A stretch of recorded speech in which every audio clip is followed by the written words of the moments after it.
അമ്മ ചോദിച്ചു എവിടേക്കാ പോണേന്ന്. ശരിക്കും നമ്മൾ എങ്ങോട്ടാ? അതൊക്കെ ഉണ്ട്. സസ്പെൻസ് ആണോ? കുറച്ച്. ഓഹോ, എത്ര നേരമായി ഒരുങ്ങാൻ തുടങ്ങിയിട്ട്? എന്തൊരുക്കം? നോക്കട്ടെ.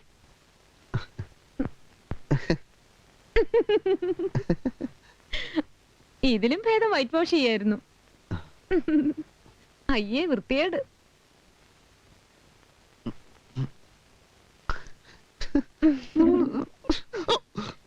അമ്മേ, ഞങ്ങളെ രണ്ടുപേരെയും അത്താഴത്തിന് ക്ഷണിച്ചു അമ്മേ.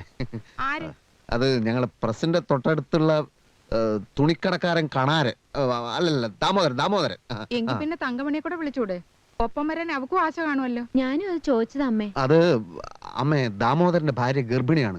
അപ്പൊ കൂടുതൽ ആളുകൾക്ക് ഭക്ഷണം ഉണ്ടാക്കാൻ പറ്റില്ല എന്ന് പറഞ്ഞു. ഞങ്ങൾ രണ്ടുപേരും മാത്രം മതി എന്ന് ദാമോദരൻ പ്രത്യേകം പറഞ്ഞു. അല്ലേ? പോവാ ശോഭേ, നമുക്ക് പോവാം. എന്നാലും തങ്കമണി കൂടി. അത് നമുക്ക് നാളെ വിളിക്കാം. എവിടേക്ക്? നാളെ വേറൊരു ഡിന്നർ ഉണ്ട്, അപ്പൊ വിളിക്കാം. പോട്ടെ ശോഭേ. അമ്മേ വാ. അല്ല വാ ശോഭേ, പോട്ടെ. പോട്ടെ അമ്മേ.